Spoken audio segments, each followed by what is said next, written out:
Hello बच्चों, कैसे हो आप सभी लोग। वेलकम टू और कोचिंग अड्डा क्लासेस। जैसे कि आप सभी को पता है, अपनी जोरों शोरों से बायोलॉजी एमसीक्यू सीरीज चल रही है। आज उसका थर्ड लेक्चर भी आ चुका है आप सभी के लिए। आज अपने एक नया चैप्टर बायोटेक्नोलॉजी के क्वेश्चंस करेंगे। देखिए, मुझे पता है आप सभी बहुत अच्छे से अपनी जेट और सीयूटी की तैयारी कर रहे हैं। अभी कई बच्चे ऐसे हैं जिनका स्कोर कम भी रह गया होगा, तो वो बच्चे अभी ऑफलाइन भी हमसे जुड़ सकते हैं। हमारे नए बैच भी शुरू हो चुके हैं जेट और सीयूटी के, उसके अंदर आप जुड़ के अपनी तैयारी और अच्छे से आगे फ्लो कर सकते हैं। देखिए, आज अपने नया चैप्टर और थर्ड नंबर लेक्चर अपनी बायोलॉजी के एमसीक्यू की करने जा रहे हैं। आज अपने बायोटेक का चैप्टर करेंगे। देखो, बायोटेक का चैप्टर आपने अच्छे से पढ़ा भी होगा, उसके आज क्वेश्चन भी अपने स्टेटमेंट वाइज काफ़ी अच्छे देखेंगे, जिससे आपका और ज़्यादा पकड़ बन जाएगी आपकी इस चैप्टर के ऊपर। चलिए फर्स्ट क्वेश्चन देखते हैं। देखो, फटाफट से अब अपनी लाइक कर दो वीडियो को और शेयर कर दो अपने दोस्तों के साथ। मैंने तुमको बहुत बार बोला, कंजूसी मत किया करो शेयर करने के अंदर। अपने दोस्तों का भी भला सोच लिया करो थोड़ा मोटा, हमेशा अपना ही लालच देखोगे। थोड़ा सा दोस्तों का भी भला सोच के वीडियो को शेयर कर दो, ठीक है, जिससे हमें भी कॉन्फिडेंस मिले कि आप सभी को बहुत अच्छे से समझ आ रहा है। और कमेंट के अंदर जरूर बता के जाया करो किसी भी क्वेश्चन के अंदर अगर तुमको डाउट हो, कोई भी टॉपिक के अंदर भी अगर तुमको डाउट हो तो भी बताया करो, ठीक है। चलो अपने नेक्स्ट चैप्टर की तरफ चलते हैं। चैप्टर के अंदर अपनों ने फर्स्ट क्वेश्चन ही क्या देखना है, निम्न में से कौन सा जैव प्रौद्योगिकी के भाग है। अपनों ने जैव प्रौद्योगिकी के भाग देखने। आप ऑप्शंस रीड करो और फिर अपने आगे कंटिन्यू करते हैं। फटाफट से ऑप्शंस रीड करो आप सभी, फिर अपने देखते हैं। फटाफट करो और तुम मुझे आंसर भी बताओ इसका, फिर मैं बताती हूँ, एक्सप्लेन करती हूँ इसको आपको। करो फटाफट। कर लिया आप सभी ने?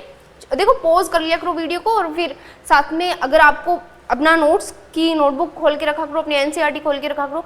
आपको पता चल चुका है, यहाँ अगर क्वेश्चंस के अंदर आपको कुछ एक्स्ट्रा मिले उसको वहाँ ऐड किया करो।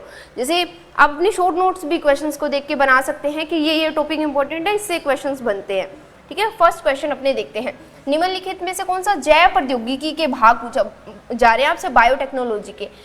इन विट्रो निषेचन के मतलब इन विट्रो फर्टिलाइजेशन इसमें होता है।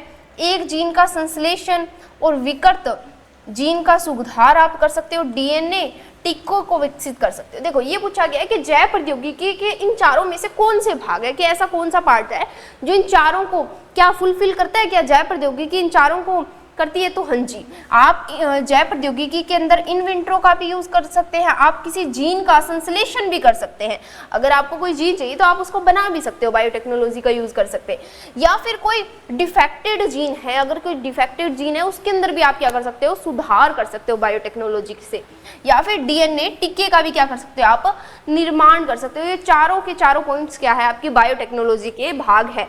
तो आपका ऑप्शन नंबर डी क्या जाता है, यहाँ सही जाता है कि आप जब बायोटेक की बात करते हो तो आपका इन विट्रो फर्टिलाइजेशन भी आता है, किसी जीन का संश्लेषण भी आप कर सकते हो, या फिर किसी डीएनए के किसी जीन के अंदर कुछ आपने सुधार करना है तो ये भी आप क्या कर सकते हैं, कर सकते हैं। या फिर किसी आप डीएनए का अगर आप कोई टिक्का वगैरह भी बनाना चाहते हो तो वो भी आप क्या कर सकते हो, आप बायोटेक्नोलॉजी से बना सकते हो। आपने पोलियो के इंजेक्शंस के बारे में सुना होगा, जहां आप चूहे के ऊपर इसका इस्तेमाल करते हैं। तो बायोटेक्नोलॉजी बहुत आगे बढ़ चुकी है। बायोटेक्नोलॉजी से बहुत सी अपनी मानव की उपयोगी चीजें बना सकते हैं। चलो नेक्स्ट क्वेश्चन की तरफ जाते हैं। अपने आनुवांशिक अभियांत्रिकी संभव हो पाई है कि ये 4 पॉइंट्स आपको दिए हैं, बताओ इनमें से कौन सा वेरीफाइड एक स्पेसिफाइड पॉइंट है। आप बता सकते हो कि इसी के कारण मतलब क्या आप आनुवांशिक अभियांत्रिकी करा सकते हो, आप जेनेटिक इंजीनियरिंग करवा सकते हो। देखो, जेनेटिक इंजीनियरिंग आप किस में से करवा सकते हो, ऑप्शंस रीड करिए फटाफट और मुझे आंसर बताइए, फिर मैं आपको एक्सप्लेन करूं क्वेश्चंस को। करो फटाफट, पढ़ो, चारों ऑप्शंस पढ़ो और देखो समझ आ रहा है नहीं आ रहा, फिर मैं बताऊं तुमको आगे। करो फटाफट, रीड करो भाई। हो गया रीड? चले देखिए, अब मैं रीड करती हूँ। देखिए, रिस्ट्रिक्शन एंडोन्यूक्लियस द्वारा हम डीएनए को विशिष्ट स्थलों से काट सकते हैं। अब क्या लिखा गया है कि रिस्ट्रिक्शन एंडोन्यूक्लियस, सबसे पहले आप सभी को पता होगा कि रिस्ट्रिक्शन एंडोन्यूक्लियस एंजाइम क्या होता है। अपनों ने देखा है इस चैप्टर के अंदर एक एंजाइम आता है। क्या आता है? ये एक एंजाइम आता है इस टाइप का। इस एंजाइम की अपने बात करते हैं। ये एक एंजाइम है इस प्रकार से ना, ये कैंची है। क्या ये एक कैंची है? इसको आप आणविक कैंची भी बोल सकते हैं। क्या बोल सकते हैं आप इसको? आणविक कैंची भी बोल सकते हैं।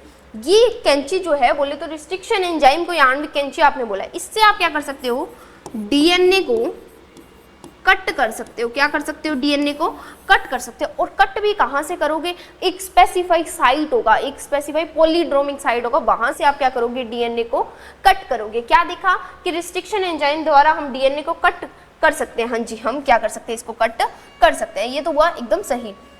विषाणु से प्राप्त शुद्ध रिस्ट्रिक्शन एंडोन्यूक्लियस का उपयोग बैक्टीरिया में किया जाता है। क्या आप विषाणु से रिस्ट्रिक्शन एंडोन्यूक्लियस बाहर निकाल रहे थे? बताओ, सोचो, क्या विषाणु से आपने की थी क्या खोज रिस्ट्रिक्शन एंजाइम की? नहीं जी, ये ऑप्शन क्या हो गया आपका? गलत हो गया।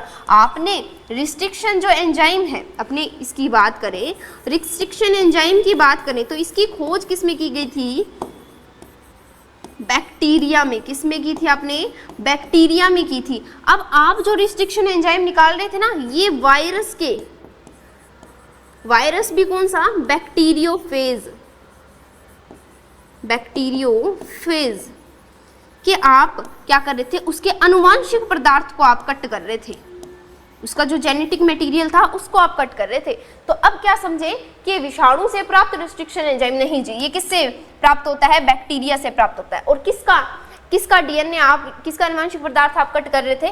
विषाणु का। बोले तो बैक्टीरियोफेज का अपने कट कर रहे थे। तो ये ऑप्शन क्या हुआ आपका? गलत हुआ। नेक्स्ट सी नंबर देखते हैं। बैक्टीरिया में होने वाली पराक्रम मतलब ट्रांसडक्शन प्रक्रिया को अच्छी तरह से समझा जा चुका है कि हाँ, बैक्टीरिया में क्या होती है आपकी? ट्रांसडक्शन प्रोसेस होती है कि मतलब आप एक जेनेटिक मटेरियल को दूसरे के अंदर ट्रांसफर कर सकते हो, उसको ट्रांसडक्शन बोलते हैं। बट क्या ये अनुवांशिक अभियांत्रिकी से रिलेट है? नहीं जी, ऐसा तो कुछ नहीं है, ये अनुवांशिक अभियांत्रिकी से रिलेट नहीं खाता। हम इलेक्ट्रॉन माइक्रोस्कोप द्वारा डीएनए को देख सकते हैं, ठीक है, ये भी ओके है, बट ये क्या नहीं है? अनुवांशिक अभियांत्रिकी से रिलेटेड नहीं है। तो आपका अनुवांशिक अभियांत्रिकी से रिलेटेड कौन सा पॉइंट आता है? आपका ए नंबर पॉइंट आता है। क्लियर? समझे चारों पॉइंट आप कि आपको क्या करना होता है? रिस्ट्रिक्शन एंडोन्यूक्लियस को हम विशिष्ट स्थलों पर काटते हैं। हाँ जी, ये एकदम सही है। ये अनुवांशिक अभियांत्रिकी इसी के कारण संभव हुई। अगर रिस्ट्रिक्शन एंजाइम नहीं होता तो डीएनए को कट कहाँ से करते तुम? आपके पास सीजर्स ही नहीं होते। और विषाणु से आपने किया था? नहीं जी, हमने इसको बैक्टीरिया से प्राप्त किया था। बैक्टीरिया में पराक्रम प्रक्रिया को अच्छी तरह से समझा जा सकता है। हाँ, समझा जा सकता है, बट ये अनुवांशिक अभियांत्रिकी से रिलेट नहीं खाता। इलेक्ट्रॉन माइक्रोस्कोप से डीएनए को देख सकते हो? हाँ जी, देख सकते हैं, बट ये अनुवांशिक अभियांत्रिकी से रिलेट नहीं है। चलिए नेक्स्ट क्वेश्चन। इसका क्या आंसर आया आपका? ए ऑप्शन आया। क्या आया आपका? ए आया। और पीछे वाले में क्या आया आपके? डी आया है। पीछे वाले में क्या आया? डी। फर्स्ट का डी एंड सेकंड का आपका कौन सा ऑप्शन आया है? ए ऑप्शन आया है। क्लियर? चलो थर्ड नंबर क्वेश्चन सभी देखो अच्छे से, देखो फटाफट देखो और फिर मुझे बताओ समझ आ रहा है नहीं आ रहा। फटाफट देखो और पढ़ो, पूरा क्वेश्चंस रीड करो, क्वेश्चन को अच्छे से रीड करो। जब तक आपने पूरे चैप्टर को अच्छे से नहीं पढ़ा होगा तब तक आप ये क्वेश्चन सोल्व कर ही नहीं पाओगे। अच्छे से देखो पूरे क्वेश्चंस को, फिर अपने इसका आगे सोल्यूशन देखते हैं। पढ़ लिया आप सभी ने? चलो अब अपने देखते हैं। नीचे दिए गए कथनों को पढ़िए और सही विकल्प का चुनिए।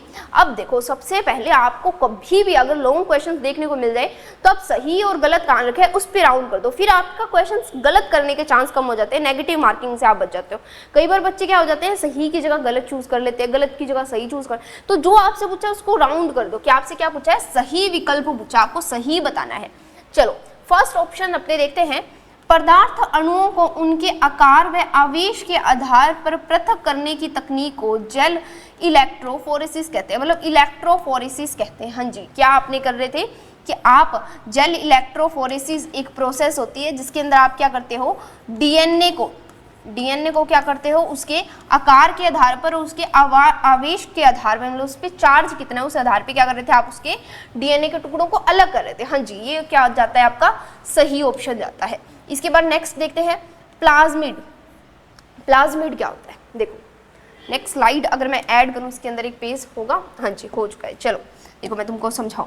फर्स्ट ऑप्शन आपको क्या दिया था, फर्स्ट ऑप्शन एक बार रीड कर लो कि आपको जेल इलेक्ट्रोफोरेसिस दिखना है। देखो जेल इलेक्ट्रोफोरेसिस के अंदर तुम क्या कर रहे थे, एक प्लेट ले रहे थे, ठीक है, यहाँ कौन सा आप लेते हो, विद्युत आवेश लेते हो, एक साइड माइनस चार्ज रखते हो, दूसरी साइड क्या करते हो आप प्लस चार्ज रखते हो। अब आप यहाँ क्या कर देते हो, डीएनए के टुकड़ों को डाल देते हो, डीएनए के टुकड़े अपनों ने डाल दिए। यहाँ आप एक माध्यम लेते हैं, क्या लेते हैं अपने यहाँ माध्यम लेते हैं, और माध्यम कौन सा लेते हो आप? एगारोज जेल लेते हैं। क्या लेते हैं? एगारोज जेल लेते हैं। है क्या ये प्रोसेस? जेल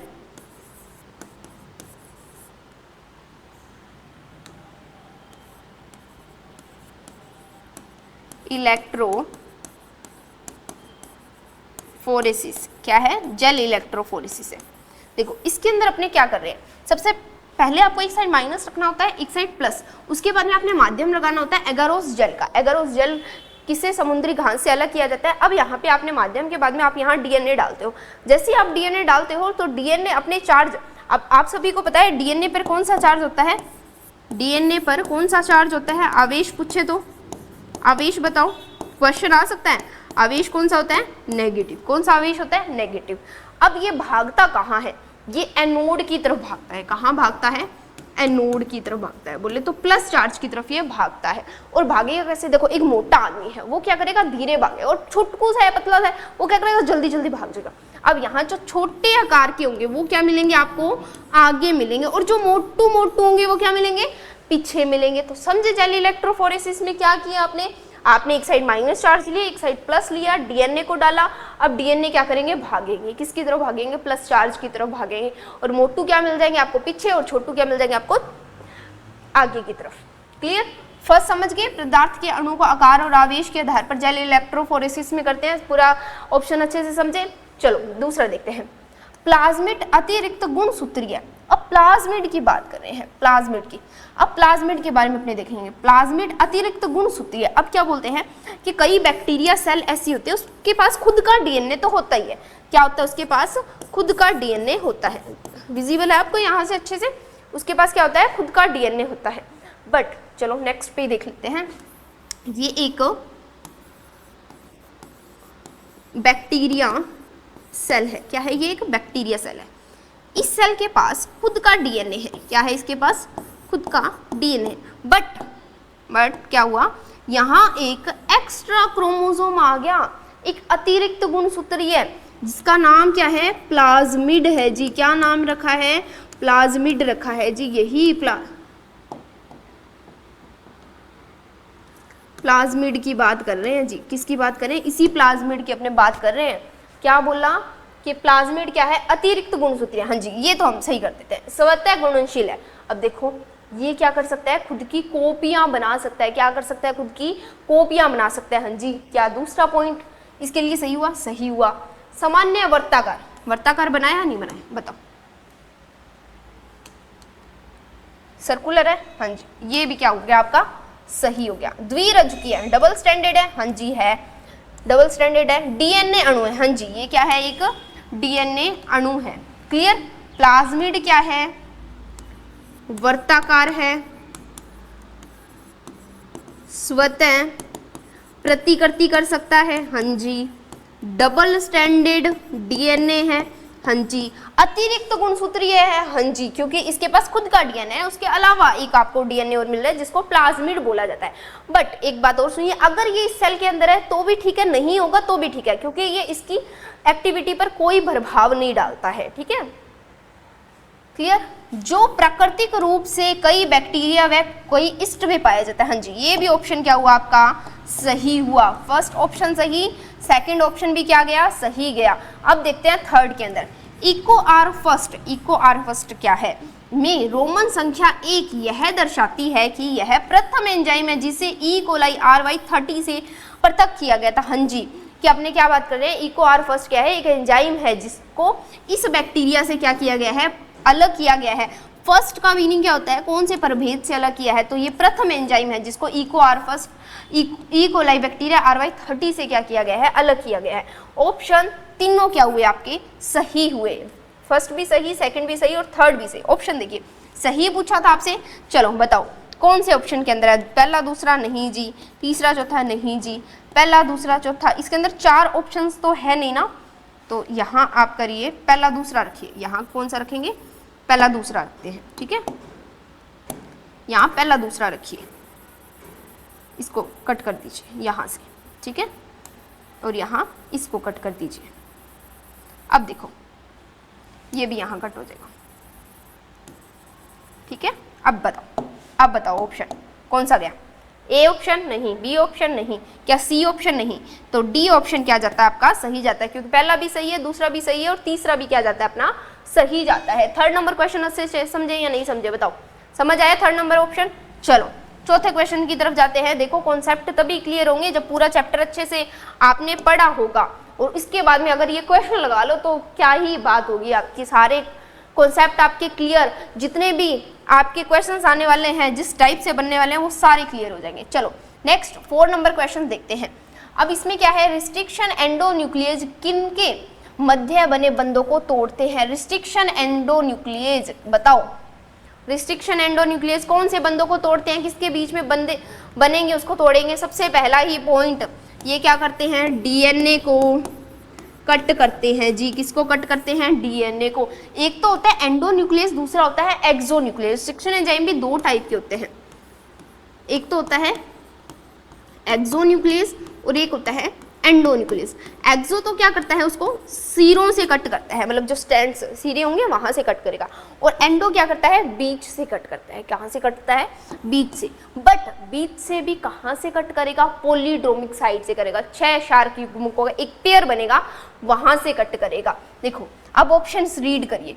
डीएनए अणु के क्षार युग्मकों को नहीं जी, डीएनए के जो क्षार युग्म होते हैं उनमें हाइड्रोजन बंध पाया जाता है, तो उसके लिए आपको रिस्ट्रिक्शन एंजाइम की जरूरत नहीं है इतनी, तो ये ऑप्शन तो गलत जाता है। डीएनए आरएनए के हाइब्रिड अणुओं के क्षार युग्मों को नहीं चाहिए, उनमें भी हाइड्रोजन बॉन्ड होता है, इनको भी आपको रिस्ट्रिक्शन एंजाइम से कट करने की जरूरत नहीं है।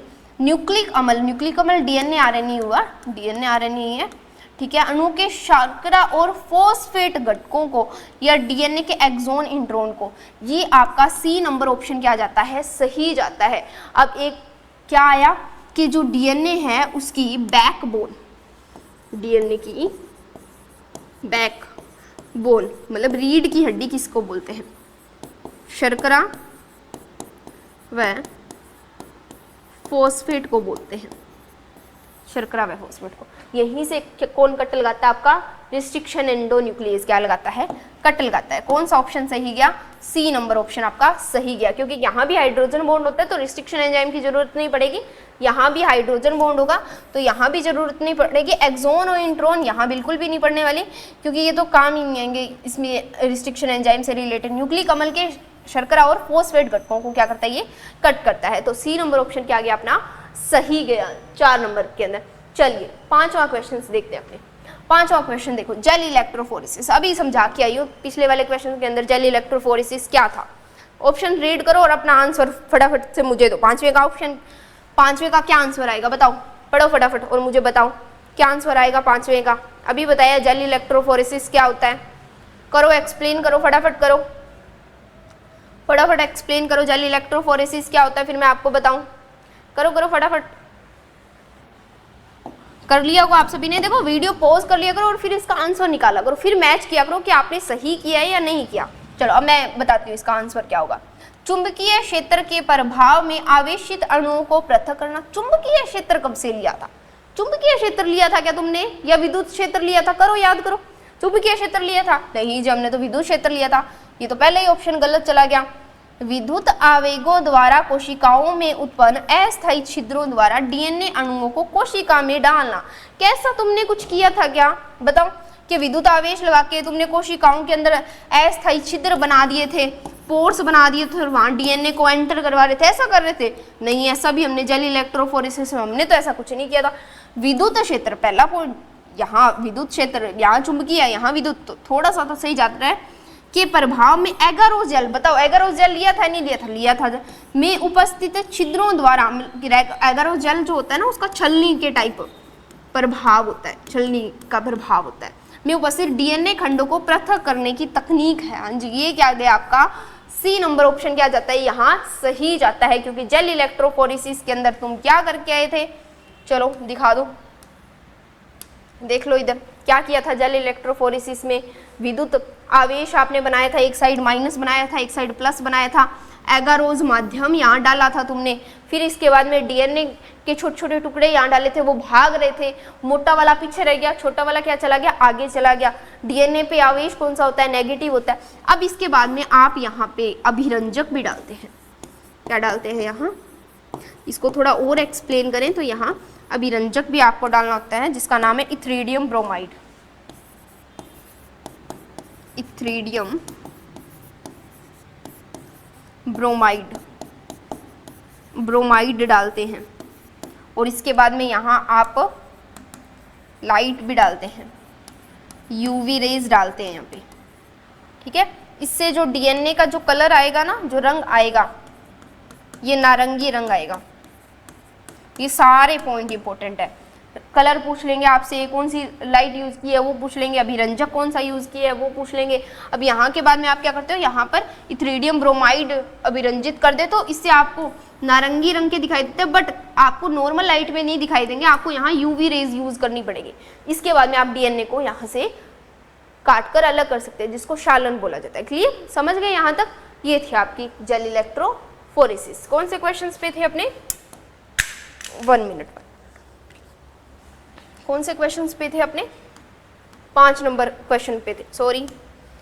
चलो चलो चलो फटाफट देखो, यहाँ विद्युत आवेश लिया था, एगारोज में लिया था, डीएनए खंडों को पृथक करने की तकनीक है। हाँ जी, ये सही है। जीन उत्पादों को पृथक व शुद्ध करने, ऐसा तो कुछ कर ही नहीं रहे थे, इसको पृथक, जीन उत्पादों को पृथक और शुद्ध करने की तकनीक ये थोड़ी ना होती है। अनुप्रवाह संसाधन वहाँ किया जाता है। ये आपका 5 नंबर ऑप्शन, 5 नंबर क्वेश्चन के अंदर आपका सी ऑप्शन क्या चला गया, सही चला गया। आ गया समझ 5 तक। चलो नेक्स्ट देखते हैं। नेक्स्ट छठा क्वेश्चन पढ़ो। निम्न में से रिकॉम्बिनेंट डीएनए तकनीक का कौन सा साधन उसके कार्यों के साथ सुमेलित नहीं है। कि आपने रिकॉम्बिनेंट डीएनए बनाना है जी, क्या बनाना है आपने, रिकॉम्बिनेंट डीएनए बनाना है। किसी एक डीएनए के साथ कुछ वंश जीन जोड़ लो, उसको रिकॉम्बिनेंट डीएनए बोलोगे। अब यहाँ से आपने क्या करना है, बताना है कि कौन सा सही मैच हो रहा है, कौन सा नहीं हो रहा।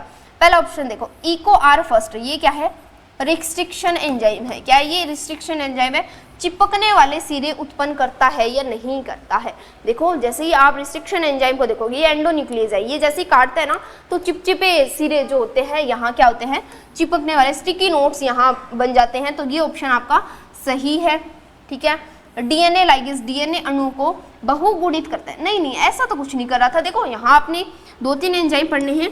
एक आपने रिस्ट्रिक्शन एंजाइम पढ़ना है जो डीएनए को क्या करता है, कट करता है। फिर आप डीएनए लाइगेज पढ़ते हैं जो डीएनए को जोड़ता है, मतलब जो डीएनए के जो टुकड़े बने हैं ना, जो चिपचिपे सिरे बने हैं, उनको चिपचिपे जो सिरे बनेंगे उनको जोड़ने का काम होता है।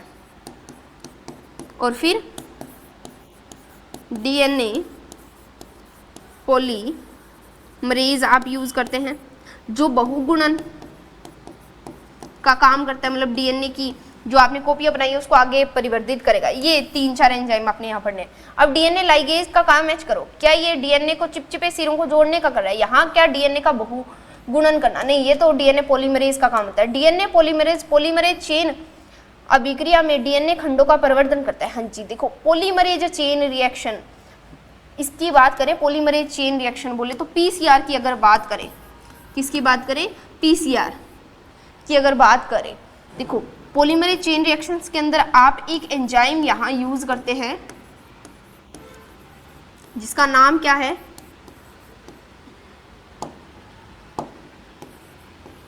Taq polymerase. क्या नाम है, टैक पॉलीमरेज है, ये यूज करते हैं आप यहाँ पे। पीसीआर के अंदर एक एंजाइम यूज किया जाता है जिसका टैक पॉलीमरेज है, जो थर्मोस्टेबल है।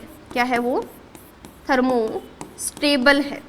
थर्मोस्टेबल का मीनिंग क्या हुआ, जो ज़्यादा टेम्परेचर अगर होगा ना, ज़्यादा टेम्परेचर ज़्यादा कर दोगे तो भी ये सक्रिय रहेगा। हाई टेम्परेचर पर भी क्या रहता है, ये सक्रिय रहता है, क्योंकि ये एक बैक्टीरिया से निकाला है जिसका नाम है थर्मस एक्वेटिकस, इससे अलग किया गया है। ये सारे क्वेश्चंस पूछे जा सकते हैं। छोटे से ऑप्शन के अंदर कितना बता दिया, पीसीआर की फुल फॉर्म पूछ सकते हैं। कैरी मुलिस ने पीसीआर की खोज की थी, इसने खोज की थी कैरी मुलिस ने, कैरी मुलिस ने किसकी खोज की थी? पीसीआर की खोज की थी। पूरा नाम पॉलीमरेज चेन रिएक्शन। इसके अंदर एंजाइम यूज करते हो टैग पॉलीमरेज, जो थर्मस एक्वेटिकस से अलग किया है। ये थर्मोस्टेबल है, हाई टेम्परेचर पर भी एक्टिव रहता है।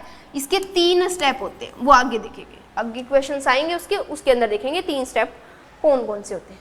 ठीक है, चलो क्लियर। पॉलीमरेज चेन अभिक्रिया के अंदर डीएनए के जो छोटे छोटे खंड होंगे उनको आगे परिवर्तित करने का काम करते हैं। ये भी ऑप्शन आपका सही है, ए सही है, सी सही है। वर्ण यौगिक चिन्हक रूपांतरित कोशिका का पहचान करते हैं कि यहाँ वर्ण यौगिक चिन्हन का मीनिंग क्या होता है? Selectable marker. क्या होता है ये? सिलेक्टेबल मार्कर होता है कि कोई कोशिका है उसके अंदर जो आपने rDNA बनाया है, बोले तो आपने कोई रिकॉम्बिनेंट डीएनए बनाया, वो सेल के अंदर एंटर कर गया या नहीं कर गया, उसकी जांच कौन करता है? आपका सिलेक्टेबल वर्ण यौगिक चिन्ह करता है। ठीक है, एम्पिसिलिन वगैरह इसके उदाहरण है। ठीक है, ये क्या आ गया आपका? ये भी ऑप्शन क्या चला गया? सही चला गया। तो अब आपका कौन सा सुमेलित नहीं है वो बताना था, तो ऑप्शन कौन सा आ गया? पहला सही है, और आपका बी नंबर ऑप्शन क्या जाता है? यहाँ सही जाता है, क्योंकि डीएनए लाइगेज का काम क्या होता है? जोड़ना होता है। क्या होता है? जोड़ना होता है, ना कि उसका बहुगुणन करना। ठीक है, ये ऑप्शन आपका सही चला गया यहाँ। चलो नेक्स्ट क्वेश्चन देखते हैं। कौन से क्वेश्चन? 7 नंबर क्वेश्चन देखते हैं। एक क्लोनिक वाहक के लिए निम्न में से कौन सा लक्षण को प्राथमिकता नहीं दोगे? क्लोनिक वेक्टर के लिए आपसे पूछा है कि क्लोनिक वेक्टर आप लोगे तो उसके अंदर क्या क्या आप दोगे कि हाँ जी ये चीज़ तो उसके अंदर होनी चाहिए। जैसे किसी लड़के की अगर देखते हैं ना कि ठीक है ये प्रोफाइल देखते हैं कि हाँ एकदम घर वाले देखेंगे तो हाँ ठीक है एक डिसेंट होना चाहिए, अच्छी खासी नौकरी होना चाहिए, इतना पैकेज होना चाहिए। तो उसी प्रकार से अगर आपको क्लोनिंग वाहक इतनी बायोटेक्नोलॉजी इतनी अच्छी चीज़ करवाने जा रहे हैं तो क्लोनिंग वाहक के अंदर क्या क्या खासियत देखोगे वो पूछा आपसे। एक प्रतिकृति उद्गम स्थल मतलब ORI ओरिजिन ऑफ रेप्लिकेशन तो होना मस्ट है, वो नहीं होगा तो काम ही नहीं चलेगा। ORI साइट होना तो बहुत जरूरी है, क्योंकि यहीं से प्रतिकृति की शुरुआत होती है, मतलब कॉपियां बनाने की शुरुआत होती है, तो ये तो आपको चाहिए ही चाहिए।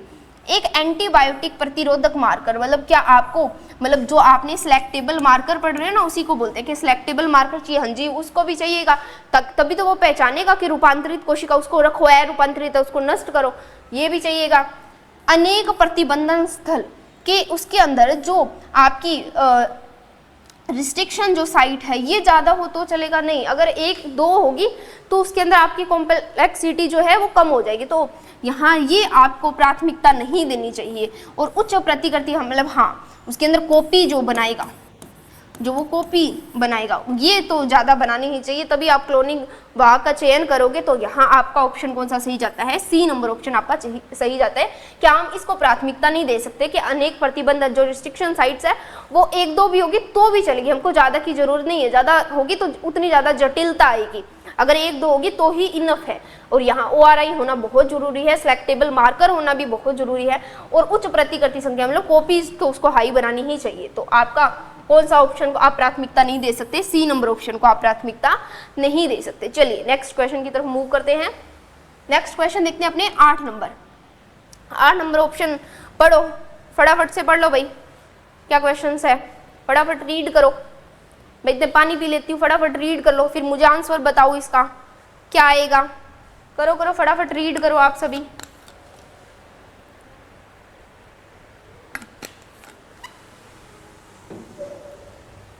बताओ पढ़ लिया?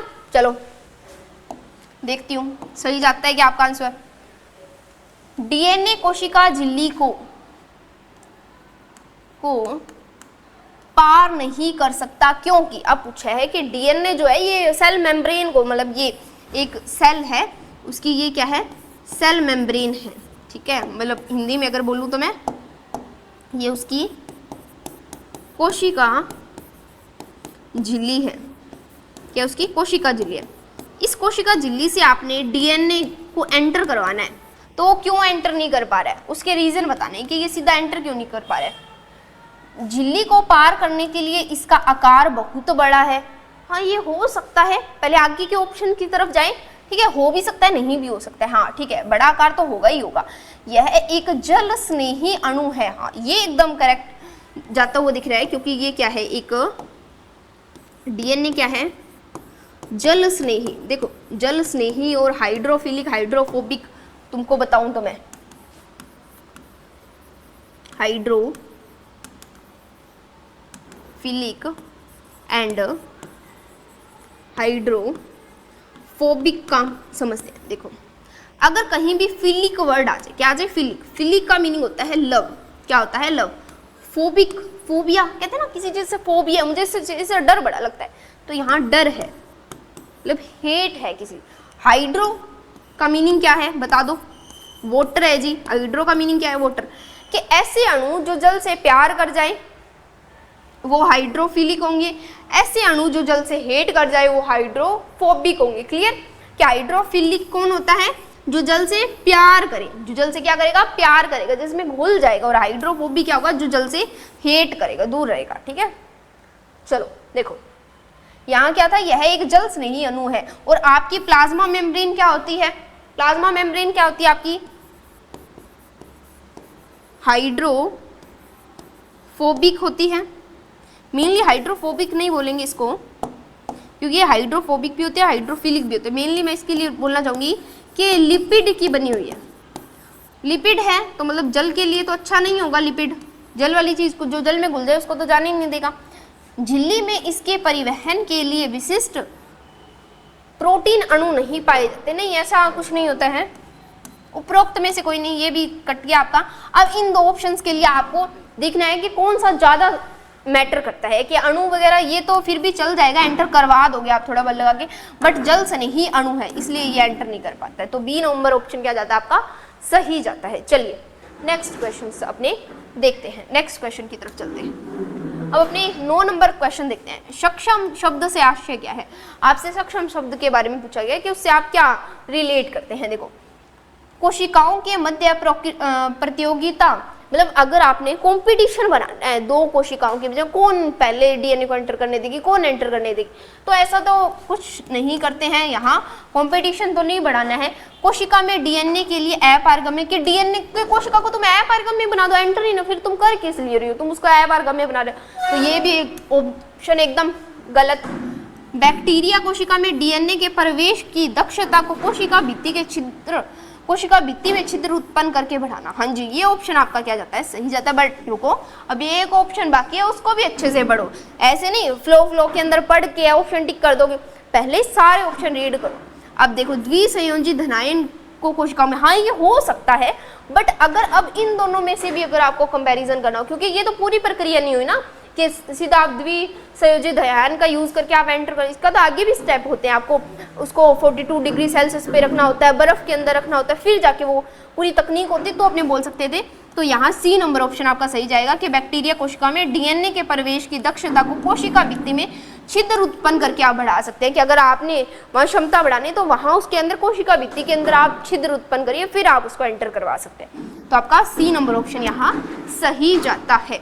चलिए अब देखते हैं 10 नंबर लास्ट क्वेश्चन आज का, आपका बायोटेक का लास्ट क्वेश्चन देखते हैं। इसके बाद में बायोटेक का एक और लेक्चर आएगा जिसके अंदर और अपने क्वेश्चन देखेंगे बायोटेक के। चलो अब मुझे बताओ, समझ आ रहा है ना सभी को? पढ़ो इस क्वेश्चन पूरे को, स्टेटमेंट वाइज है, अच्छे से क्वेश्चंस है, पढ़ लो, फिर मुझे इसका आंसर बताओ, फिर मैं तुमको बताऊं क्या आएगा। पढ़ लो फटाफट। पढ़ लिया? चले चलो देखते हैं। सही पूछा है, सही बताओ जी, सही कौन सा होगा? देखो, रिस्ट्रिक्शन एंजाइम डीएनए स्टैंड को पॉलीड्रोमिक के केंद्र से कुछ दूरी पर परंतु विपरीत स्टैंड के पर समान क्षारक युग्मों को मध्य से काटता है। याद करो रिस्ट्रिक्शन एंजाइम में क्या बताया था? क्या बताया था रिस्ट्रिक्शन एंजाइम में? हाँ जी, ये डीएनए को कट तो करेगा और पॉलीड्रोमिक साइड से करेगा। पॉलीड्रोमिक साइड कौन से होते हैं? जिसको चाहे आप 3 से 5 पढ़िए, चाहे 5 से 3 पढ़िए, आपको समान प्रकार का मिले। जैसे मलयालम एक ऐसा शब्द जिसको आप आगे से पीछे की तरफ पढ़िए, चाहे पीछे से आगे की तरफ, उसका अर्थ समान बने। तो ये क्या करता है? हाँ जी, ये पहले डीएनए के पूरे रिस्ट्रिक्शन एंजाइम का काम क्या होता है? पहले पूरे डीएनए की ये जांच करता है कि कहाँ इसके साइट है, रिस्ट्रिक्शन साइट कहाँ पे है। फिर इसके बाद में ये थोड़ी सी जगह छोड़कर क्या कर देता है? वहां से कट लगा देता है। तो ये ऑप्शन तो आपका सही है। हिंद द्वितीय डीएनए अणु को हमेशा एक विशिष्ट बिंदु जहां विशिष्ट 6 नाइट्रोजन क्षार युग्म पाए जाते हैं वहां पर काटता है। कि पॉलीड्रोमिक जो साइट होता है ना, ये 6 क्षार युग्मकों का ही बना होता है, वहीं से हमेशा रिस्ट्रिक्शन एंजाइम आपका कट करता है कि 6 बेस पेयर का एक पॉलीड्रोमिक साइड बनेगा, वहीं से हम क्या करेंगे, कट करेंगे। ये ऑप्शन भी आपका सही है। पृथक्कृत डीएनए खंडों को एगारोजेल इलेक्ट्रोफोरेसिस पे बिना अभिरंजित किए देखा जा सकता है। क्या देखा जा सकता है? पहले तो अभिरंजक का नाम बता दो, अभिरंजक कौन सा यूज ले रहे हो, अभिरंजक का नाम बताओ भैया, भी बताया पिछले वाले क्वेश्चन के अंदर, बताओ कौन सा लेते हो? इथ्रीडियम ब्रोमाइड लेते हो। कौन सा लेते हो? इथ्रीडियम ब्रोमाइड लेते हो। और क्या लेते हो? यूवी रेज लेते हो। फिर कौन से कलर का दिखाई देगा आपको? नारंगी रंग का दिखाई देगा जी हमको डीएनए के टुकड़े नारंगी रंग के, तो बिना विरंजित किए तो नहीं देख सकते। ये ऑप्शन आपका गलत गया। ORI वह क्रम है जो प्रतियों की संख्या का नियंत्रण करता है। मतलब आपको ओरिजिन रेप्लिकेशन का साइट बताया था, प्रतिकृति उद्गम स्थल, उसमें बताया था कि ये क्या करता है, यहीं से ORI साइट से ही आपकी प्रतिकृति की शुरुआत होती है, शुरुआत भी यहीं से होती है, और संख्या जो बनेगी, कितनी ORI साइट कितनी आपकी कॉपियां बना के देगा, ये भी यही कंट्रोल करता है। तो ये भी ऑप्शन आपका सही है। डीएनए एक धनात्मक आवेशित अणु है। क्या ऐसा कुछ है? धनात्मक आवेशित अणु है क्या? बताओ। नहीं जी, ये तो नेगेटिव चार्ज वाला होता है। आपने अभी पीछे जेल इलेक्ट्रोफोरेसिस में बताया था। हाँ जी, सही बताया था। तो 5 नंबर ऑप्शन आपका जाता है यहाँ गलत जाता है, और आपका 3 नंबर जाता है।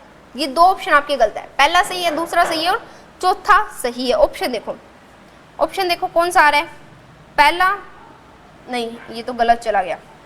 तीसरा, चौथा, पांचवा, तीसरा नहीं, पांचवा आ गया ना यहाँ, ये भी गलत हो गया। पहले 5वें वाले को ही कट कर दो ना सीधा, ये तो कट होएगी क्योंकि 5वां तो आएगा ही आएगा नहीं।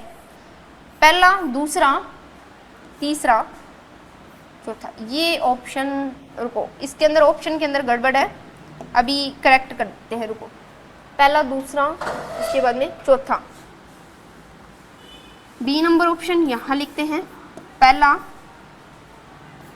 दूसरा और आपका वह चौथा। ये ऑप्शन आपके सही जाएंगे, क्योंकि तीसरा पृथक्कृत डीएनए, एक मिनट चेक करने दो, पृथक्कृत डीएनए खंडों को एगारोजेल इलेक्ट्रोफोरेसिस में बिना विरंजित किए देखा। ओहो, रुको रुको रुको रुको, ये गलत पढ़ लिया ऑप्शन अपनों ने। क्या लिखा है यहाँ पे? रुको 1 मिनट रुको।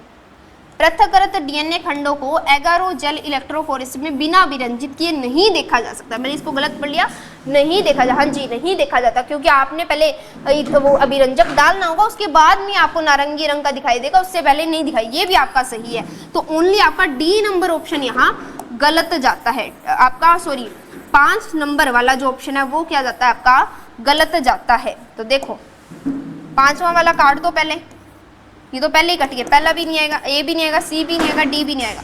तो बी नंबर ऑप्शन क्या चला गया आपका, यहाँ सही चला गया। क्लियर हुए 5वें ऑप्शन के अंदर। यहाँ बस मैंने नहीं देखा था, फिर उसके बाद उसमें थोड़ा सा कंफ्यूज हो गए थे। बाकी आपका बस डी नंबर 5वां नंबर जो है ये गलत है, क्योंकि ये क्या होते हैं, नेगेटिव चार्ज का होता है, ना कि पॉजिटिव चार्ज का। क्लियर, हाँ ये एकदम ओके है।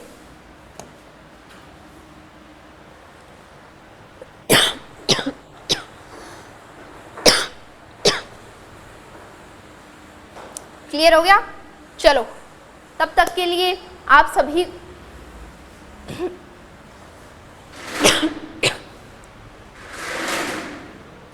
क्लियर हुआ सारा चैप्टर, बायोटेक्नोलॉजी के सारे कॉन्सेप्ट, सारे क्वेश्चंस एकदम अच्छे थे, सारा आपको अच्छे से समझ आया होगा। ऐसा कोई भी क्वेश्चन जिसके अंदर आपको डाउट बचे तो वो आप मुझसे पूछ सकते हैं। आपका बायोटेक का फर्स्ट लेक्चर कंप्लीट हो चुका है। फर्स्ट